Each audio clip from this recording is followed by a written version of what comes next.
Panasonic needs to get back into the conversation.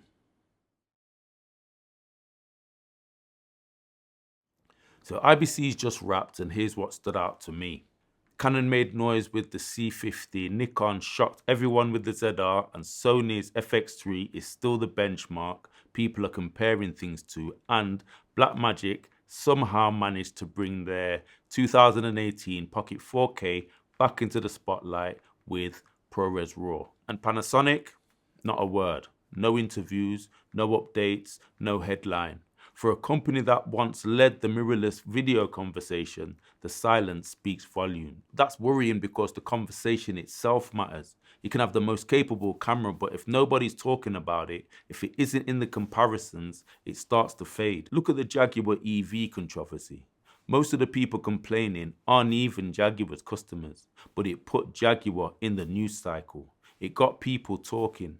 It even got me looking at a Jaguar as a potential next car.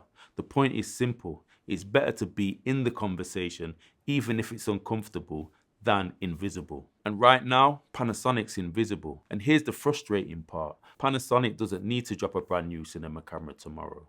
They've already got strong bodies. The GH7 and the S1 Mark II are fantastic. What they need is to remind people they're still here. And the easiest way to do that is firmware. Blackmagic just added ProRes RAW to a 6-year-old Pocket 4K. If they can do that, Panasonic absolutely can do more with their older cameras. I don't buy the hardware limitation excuse. Magic Lantern proved years ago that old Canon DSLRs could handle RAW video and pro features that weren't supposed to be possible. Imagine if Panasonic announced ProRes for the GH5, the GH5S and the BGH1, or dropped false color into their older bodies, or improved e-stabilization in firmware. People would instantly talk about Lumix again. That kind of move would show Panasonic is still in the game. The BGH1 is the one I keep coming back to. It could have been the camera that kept Lumix relevant in compact cinema.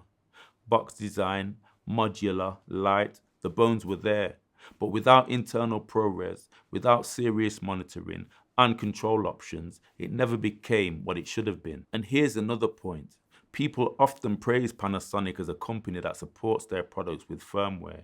But if we're honest, when have they really done that? Outside of adding things they promised at launch, when have we ever had a surprise update that gave us new features out of the blue? Canon has done it. They added raw light to their older cameras after release. Blackmagic just did it with the Pocket 4K, but Panasonic, their track record is thinner than we give them credit for. And that matters because firmware is the easiest way to get back into the conversation without building an entire new camera. Meanwhile, other companies are literally capitalizing on Panasonic's technology. Switch just launched a series of mirrorless batteries, but not for Lumix, even though their batteries use Panasonic cells. That's the irony. Other companies are utilizing Panasonic's own tech while Panasonic stays quiet. So here's where it leaves us. As GH7 shooters, as Micro Four Thirds filmmakers, we're working with some of the most capable hybrid tools out there. But capability isn't enough.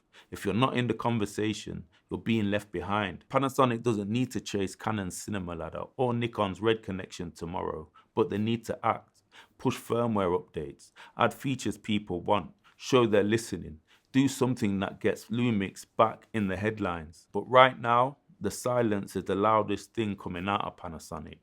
And for a company that built its name on video innovation, that silence is the most worrying part.